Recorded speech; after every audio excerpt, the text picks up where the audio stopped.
Hi, my name's Judy Myhand. I'm an instructor in the School of Nutrition and Food Sciences at LSU, and I'm here with Heather Crook-Ballard, and we're learning more about sweet potatoes and the greens that are grown on sweet potatoes.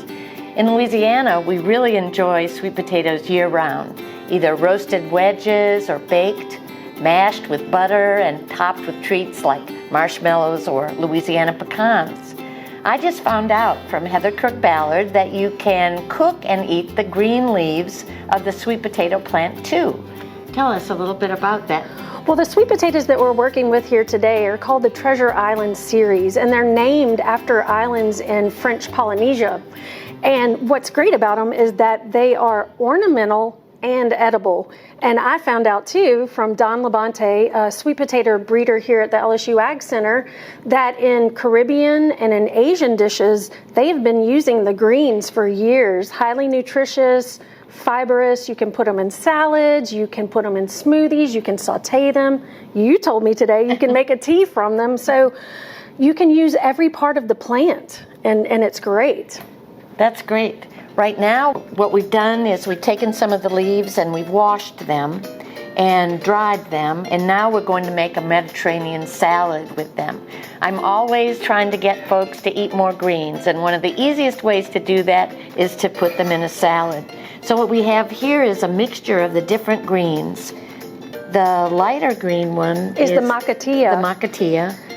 And this darker purple one is the tatacoco. Tatacoco. Okay, so I can tell you from looking at it, just from a nutrition point of view, is that this has the pigment called anthocyanin in it, which is a antioxidant. It helps to reduce risk of chronic diseases like heart disease and cancer. So eating more of these purplish greens that's definitely good for you.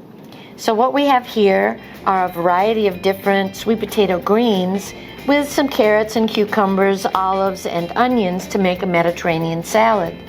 What I'm going to do is mix in some Louisiana satsumas, some Louisiana pecans, a little bit of gorgonzola cheese. It's got put some olive oil and a little bit of red wine vinegar in there, some salt and pepper, and we'll have a delicious treat to try later.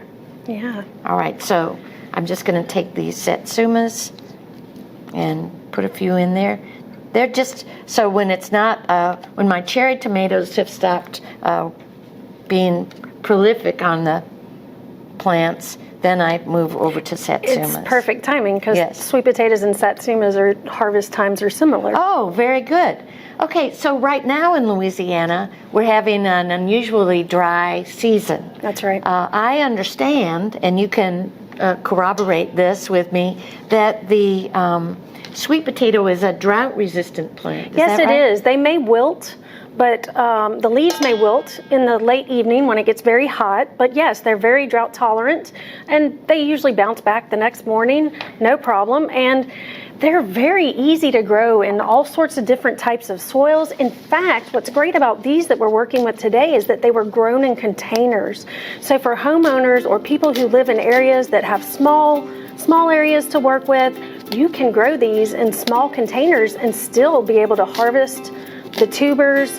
And these are vining, so they'll grow for several feet. These are excellent ground covers in ornamental landscapes.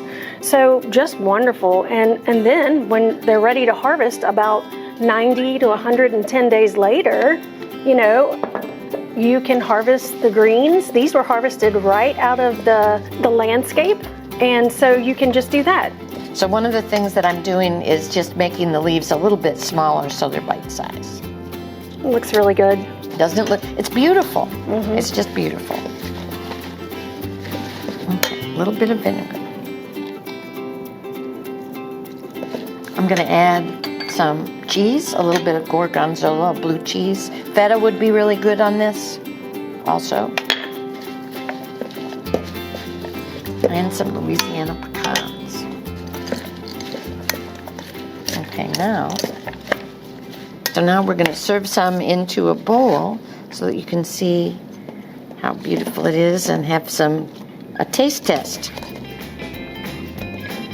Now usually I don't put salt on a salad, I let people put their own salt because the salt can draw out can actually make the salad get too wilted. So there we go. So beautiful. Look at all those There we colors. go. Yeah. Those colors are good for you. Lovely. All right, so here we go.